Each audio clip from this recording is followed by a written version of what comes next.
time to go on the record with WRAL News. The North Carolina legislative session is in full swing. Just this week, we saw bills move forward, loosening gun laws and limiting the way teachers talk about race and history in schools.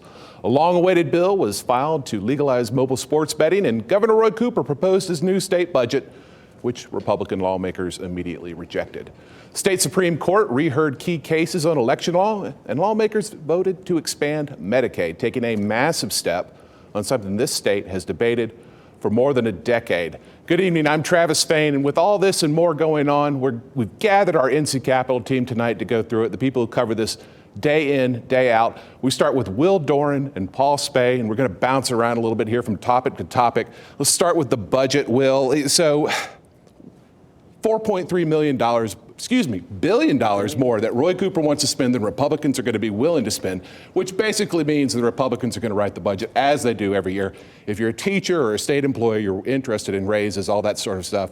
When do you start paying attention to this and expect to see real numbers that are going to actually come to fruition? Well, the good news for any teacher or other state worker this year is that things seem to be moving much faster on the budget than they have in the last couple of years. We've seen budgets in the late summer, even into the fall, but it looks like now we might start seeing the first numbers by the end of this month or early April. I mean, you hear lawmakers kind of bragging about this down in the building. They're very proud about how quickly they are moving on the budget this year. They're moving quickly just session-wide, right? I mean, it just seems like we've had a lot of things of import. I mean, some of that is because bills are moving that have been vetoed previously. And Governor Roy Cooper, in fact, yesterday, Friday, said, all right, I'm going to let a couple of bills that I have previously vetoed just become law without my signature. Paul, tell us a little bit about that and kind of how it speaks to the dynamics. The governor doesn't have as much chance to have this veto upheld anymore because Republicans have more people. Right. They're only one vote shy of a supermajority. And so that, really leaves the Democrats with a small margin for error. And so we saw this anti-rioting bill come back up after he had vetoed it, 2 years ago? Right. And so they pushed it right back through the legislature. But this time, there were, I think, 6 Democrats in the North Carolina House that jumped on for support. So when it got to Governor Cooper's desk again, that's he saw the math. He knew he couldn't strong-arm 6 Democrats, to keep them from joining Republicans if he did try to do that. He's not going to put it to the test on this bill. He's not going to challenge the Republicans and try to hold the veto on this bill. Because, again, 6, that's right. a lot. And anyone who's paid attention knows he has tried to strong-arm people in the past. One, Kirk Deviere, used to represent Fayetteville. They thought he sided with Republicans too much. They had someone primary him. Now he's gone. And you can't really do that with these 6. That's a lot to overcome. Cooper saw the writing on the wall and just let it become law without his signature. And the other bill, a priority for Speaker of the House Tim Moore, which boost up the penalties for rioting after, we saw the riots and protests in the aftermath of George Floyd's murder. That was 15 Democrats, Will. And I mean, this is kind of one of the dynamics that is going to define the next 2 years, the last 2 years of Governor Roy Cooper's term, and how he interacts with the legislature, right? Exactly. He's got to really pick and choose his battles. Ever since 2019, he's really been able to veto basically anything that he wants and count on Democrats at the legislature to back him up. But in 2022, in the elections, Republicans picked up a lot of seats. And so now there's just this really thin margin. And, that's why you see him allowing these bills that he previously vetoed to now become law, because he's picking his battles. He knows that, if he's going to need to spend some political capital, this isn't the time to do it.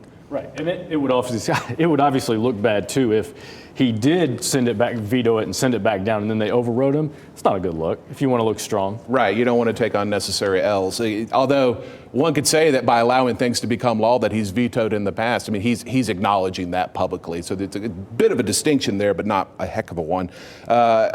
1 seat difference in the House. One of the reasons is because of the way maps are drawn in North Carolina. Republicans in control of that process. A lot of people feel like they gerrymandered. Some of those people have been Supreme Court justices in the past. Will, you covered a couple of rehearings this week, one on voter ID, one on gerrymandering, how maps are drawn. Tell us a little bit about what you heard from the Supreme Court. Yeah, these are two big cases with really national attention. And the big one in particular is the gerrymandering case. Both of these cases got heard last year when there was a Democratic majority on the court. Then the elections happened and Republicans flipped that majority. And they are in charge now and they decided, hey, we think that there were mistakes in those rulings. We're going to rehear them, see if we want to rule differently. I think most people do expect that ruling to come down differently. Gerrymandering in particular, that ruling could really give a lot of leeway to Republican lawmakers to redraw the maps. Basically say that the state courts aren't going to step in when Republican or anybody who controls the General Assembly, if we have elections and Democrats get elected, it's going to be the General Assembly's purview to draw these maps with limited, if any, court supervision, right? Ultimately? Exactly, Travis. Yeah, the big question is just how much power should the legislature have to do this? Should they get to basically do whatever they want, or should the courts be able to step in and say, hey, we think this is getting a little too extreme, you guys? We could see maps that give Republicans 10 or 11 out of our 14 congressional seats, even if they win 50% of the vote. Right now, it's an even 50-50 split. 7-7, but we could see that really change. And Paul, I mean, elections have consequences, as we say all the time. We went from a Democratic majority court last year, then in November, the people chose Republicans. It's a 5-2 split now. Did you get the sense that that was people looking at the state Supreme Court and saying, all right, the Democrats have gone too far, let's put Republicans in control? Or are we just talking about broader national trends? People pick a Republican, people pick a Democrat. I suspect the answer is the Republicans benefited from a national wave. And that's because we've seen from other polling that people don't really pay that close of attention to the lower down ballot races, right? I think High Point University recently had a poll asking people, if they like or dislike some of our big politicians, including Roy Cooper, including Lieutenant Governor Mark Robinson, who's probably going to run for governor, and then Attorney General Josh Stein, who is running for governor. And if I recall correctly, a plurality, most people questioned about them, did not have any opinion whatsoever of Stein or Robinson at all. And they're some of the highest ranking officials in the state, and people don't know enough to have an opinion of them. So I have a hard time believing that voters went to the polls thinking, you know what, I'm going to vote out, one of these Democratic judges. Yeah, sometimes it feels a little bit like we're shouting into the void, doesn't it? But I know someone who does pay attention. That's state employees, teachers. We talked briefly about the budget coming out, the governor's budget. He wants 18% raises for teachers over the next 2 years, 8% raises for state employees over that same 2-year period. Like we said, that is not going to become law. We're going to see different numbers. And Senate Leader Phil Berger said that you're probably going to see a shorter spread on across the board raises when it comes to teachers and state employees. Keep them a little bit closer together on whatever increase is approved. Paul, I want to ask you, though, I mean, the reason we're talking about state employees and raises and significant raises, I think, is all these vacancies. A bunch of agencies over 20%. You've written about this recently. Right.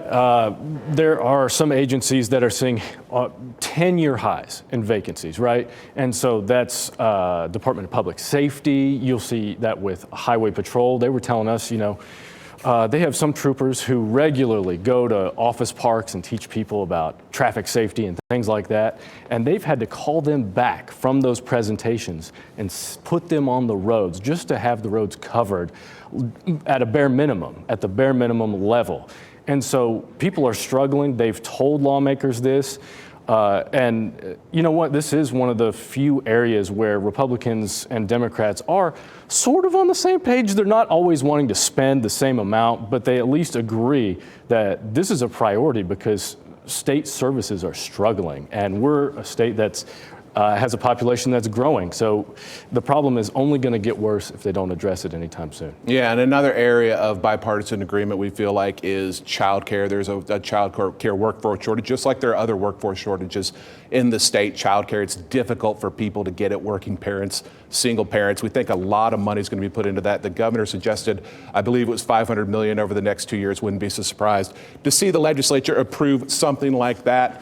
We're going to take our first break here. When we come back, we'll talk about Medicaid expansion. We'll talk about a bill about how we talk about race. We'll talk about guns and much, much more. Stay with us. right, welcome back. North Carolina will likely cross a multi-billion-dollar threshold next week. That's going to help a lot of people get health insurance.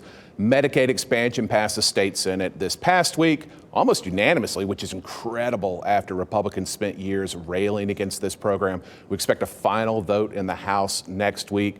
So, Will, what changed here with Medicaid expansion? How did it go from Republicans standing against it to within the space of like the last year? You know, again, only 2 people voted against this thing in the Senate. Yeah, well, a huge part of this is national politics. You know, people remember a few years ago, Republicans controlled the White House, they controlled Congress. They tried to repeal Obamacare. They couldn't get it done. Over and over again. Yeah. And Medicaid expansion is part of Obamacare. And something that local Republicans have been really scared about for years was, hey, you know, if Congress gets rid of Obamacare, we're going to be on the hook for all this money because the federal government pays 90% of the bills for Medicaid expansion. But when they saw that that wasn't going to happen, they started saying, well, you know, if the feds really are going to be paying for this, you know, that's billions of dollars for the state. And, you know, of course, all the trickle-down effects with, you know, if people have better health, they're better workers, you know, all of that, you know, it's just better for the economy. All the arguments started to line up once they realized, all right, this thing has lived long enough. We don't think we're going to be able to kill it. Is that, I guess that's the, what's the old phrase? If you can't beat them, join them? Is that right? It was a lot like that. And then part of it too, you know, the Biden administration comes in with their stimulus package from 2021 and offers what's basically a signing bonus. Just, hey, we'll give North Carolina $1.8 billion if you expand Medicaid. You don't have to spend it on healthcare. You can spend it on whatever you want. Just here's $1.8 billion. And I mean, you know, that looks pretty good. And Governor Roy Cooper wants to spend, I think, $1 billion of that on mental health. We'll see where the General Assembly goes with that. Paul, what you got on this one? Oh, I would just say one thing to consider too is the timing was right. You know, for years I heard from Republicans at the legislature saying, you know, we're afraid if we do Medicaid expansion, we'll get primaried. You know, there are going to be Republicans mad that we gave in. That would be the perception, right? Well, this year they get that extra $1.8 billion, and it's 2 years ahead of a presidential election. 2 years from now, people are not going to remember, oh, your local Republican approved Medicaid expansion. They're going to be thinking about the presidential race, who's at the top of the ticket, in North Carolina, the governor's race, things like that. So this will get buried by other hot topic issues, and then if it goes well, these Republicans get to go on the campaign trail and use it to their advantage. Wow, Republicans campaign on Medicaid expansion. That'd be something, but it makes sense. I mean, we thought an agreement might get struck last year, but maybe that's one of the reasons it didn't, is we had an election to get through. Does seem to be a lot more popular now, particularly in rural areas. There's a bunch of money for rural hospitals and other hospitals. We mentioned the $1.8 billion, but there's billions more, something called HASP, H-A-S-P. It's a hospital payment program in addition to Medicaid expansion. There's also some CON reforms, certificate of need reforms, which I feel like I might be getting too far afield here, but it rolls back a bunch of regulations that limit hospital competition right now. Let's move to guns. On Wednesday, the House sent the governor a bill, Will. The biggest thing in it was the repeal of a long-standing pistol permit system where in order to buy a handgun, you have to go and get your sheriff's permission, essentially. That's going to go away. Some sheriffs wanted it to stay. The State Sheriff's Association, most of them across the 100 counties wanted it to go away. They said it was redundant. How is that going to play out going forward here? Yeah, this is going to be a really interesting bill to watch. This is another one of those bills that Governor Cooper has vetoed in the past. But, you know, now there's new dynamics. And a big piece of this is what does it mean for people with domestic violence convictions? Because currently the way that North Carolina charges a lot of domestic violence is not in a way that's allowed to get flagged by the national federal background check system. It's like a difference between the way we define it and the federal system defines it, right? And there's basically a loophole. Right, and there's court cases about this. It's pretty well settled. The feds just can't flag domestic violence convictions, or at least a lot of them, out of North Carolina. And so the thing that's been stopping domestic abusers from being able to easily get a gun is these pistol permits. And so critics of this bill are concerned that if those go away, you know, there's going to be this loophole letting domestic abusers get guns without anyone flagging them as they should be doing. Yeah, and at one point the bill had what was meant to be a fix, I think, on this issue in it. That got removed. Some gun rights groups had complained about it. So yeah, some Republicans had proposed putting in that fix, but they heard from some of the gun rights activists, and Democrats later tried to put that fix back in, but House Speaker Tim Moore wouldn't even allow a vote on it. Didn't want people necessarily having to pick and choose which way they were going to come down on that issue. This week, the Speaker blocked multiple Democratic amendments from moving forward. Like you said, wouldn't even allow a vote. It's kind of controversial because, usually, Democrats are allowed to at least propose their amendments and they get shot down, but, they can at least try, and then, they can write up ads against, Republicans in the next election, say they voted against universal background checks and all this. But, recently, by not even allowing votes on those amendments, you can't write that ad copy. Yeah, and this is back to the kind of the veto dynamics in the House. 3 Democrats, Paul, voted for this thing. It's kind of a scary time right now on guns. It seems like they keep popping up in schools. Not that that's a new thing, but we're hearing a lot about it kind of over and over every week. You think the governor vetoes this bill? I do, actually. This is much more of a hot button issue than, say, a rioting bill. As far as topics go, rioting has sort of a gray area, right? But guns and being anti-gun is something you run on. It's something you tell your national supporters, hey, I'm going to block as many bills that will make guns more available as I possibly can. So I imagine he will veto this. And the Democratic caucus, I imagine they will put pressure on those 3 Democrats who did support this bill. So keep your eye out on that. I imagine this is one issue that'll remain in the news for the coming weeks. All right. Also, critical race theory. A bill moved this week that would kind of limit the way teachers are allowed to talk about race, concepts like white privilege or systemic racism in the classroom. And I mean, the way it's written, it says you can't promote certain concepts. It doesn't say you can't talk about it at all. It does have some parental notice in there. I mean, but the bottom line is critics fear that there is going to be a chilling effect, that this will keep teachers from broaching these difficult subjects because they might make white students feel guilty. Will, this is another one that the governor has vetoed in the past. That's passed before, but we'll see kind of what happens going forward. What are you hearing on that bill as far as the back and forth? Yeah, it's going to be interesting to watch because, a huge Democratic constituency is teachers. And, if teachers feel like they are, really being hemmed in and kind of ordered around to do things that they don't, think they should be ordered to do, he could get some blowback from that really key constituency of his, if he doesn't veto it. But if there's, like we were talking about earlier, if he's afraid that, his veto would get overridden by fellow Democrats, then that's a consideration that you have to make. Teachers Association is against the bill, so sees it as kind of one more place where politicians are telling teachers how to teach, what to do in the classroom. We're going to take one more break right now. When we come back, let's talk about gambling. And we'll probably talk more about money because that's a big part of state politics. Stay with us. Welcome back. We're swapping Paul out now for Brian Murphy, who has been all over the debate in North Carolina over legalized sports gambling. Brian, let's start with that. This fell just short of passage last year, this bill. So first, I guess, tell us exactly what would it legalize, and then talk about what the vote count would look like expectedly this year. Yeah, this is a bill that would allow you to gamble on professional or college sports off your cell phone or other mobile device, really make widespread gambling all throughout North Carolina. Last year, it failed by a single vote in the House, but they've lined up 55 sponsors of this legislation. You only need 60 votes to pass things in the House. Now they have 55 sponsors, and I think the most important one is Robert Reeves. He voted no. The Democratic leader in the House voted no on this bill last year. He is now a sponsor of the legislation, if that gives you a sense of how this thing is moving.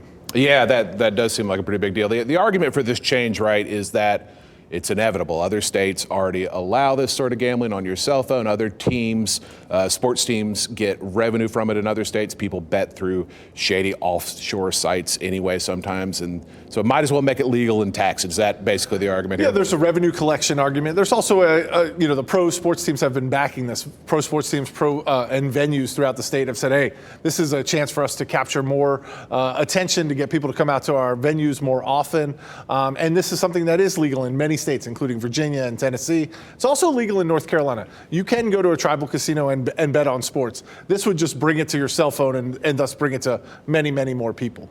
Yeah, I mean, the downside, though, people get addicted to gambling. It's easier to do. It's easier to lose a lot of money. It's got an impact on families. I assume there's some money in here for an anti-gambling hotline, maybe some sort of therapy or response from the state. Is that right? Yeah, there's $2 million that would go to problem gambling in the state, addiction, education, and therapy programs. What we've seen in other states, though, Ohio just legalized mobile sports gambling in January. They saw a huge spike, over double the amount of calls to their helpline.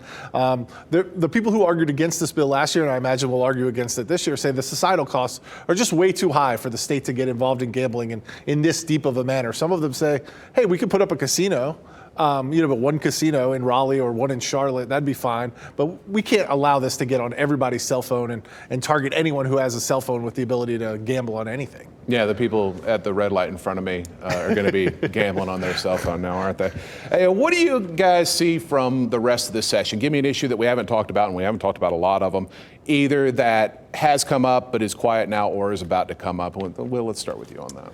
Well, I think there could be a lot of election law changes coming. 2024 is coming up soon. We've seen some proposals kind of tossed out there. Should the state do something to kind of cut down on mail-in voting? After obviously former President Donald Trump made a big deal about that. Should we? There's been a proposed constitutional amendment to cut down on early voting, and so we're just going to have to wait. Some of those things are things that the governor might veto, but it's impossible to tell for now. Yeah, that you would think Democrats would bind together and Republicans potentially bind together on voting issues. That tends to be the way it goes. Murph, what do you got? What hasn't come up yet? What haven't we talked about yet? Yeah, I'll give you two real quick. There may be agreement on Medicaid expansion, but that's tied to the budget passing. And certainly we'll see lots of things perhaps put in the budget that will be tough for some Democrats to swallow, but the prize at the end is you get Medicaid expansion. So it'll be interesting to see how much stuff gets put in the budget that Democrats have to swallow hard on because they want to get the Medicaid expansion. The last one is abortion. We haven't heard a lot about abortion this session. I imagine there will be a bill at some point. That is a hot button issue. I find it hard to believe that the Republican majority would not try to tighten abortion restrictions in this state in some manner. Yeah, we basically ban it now after 20 weeks. That's current law. What we've heard repeatedly is 12, 13 weeks might be where the compromise comes, that's something that the Republicans will pass, because, it's hard to get all your members, even within a party, on board on an abortion bill after, 50 years where it was essentially settled law because of Roe versus Wade. There is a big push for a heartbeat bill, but I've not heard. It's really tough politics for the Republicans. You've got some people who want it completely banned, and you have some, moderate suburban Republicans who are probably fine with it the way it is. Yeah, and I'll mention quickly my thing we haven't talked about yet, credit union reform. I think you're going to see a real big push on that, lobbying wise. A bill was filed this week to make credit unions be treated a little bit more like banks, particularly as they want to expand in rural areas where banks have withdrawn a bit. We'll leave it there. If you enjoyed this discussion, get out your cell phone, search for NC Capital, The Wrap, wherever you get podcasts. That's our weekly podcast on politics. It's a lot like this, The Wrap at NC Capital. If you have something to say about tonight's discussion, follow us on Twitter, twitter.com/WRAL. Email us your comments, questions, criticism. That's on the record at WRAL.com. Thank you to my fellow reporters tonight for joining us, and thank you at home for watching. I hope you have a pleasant evening.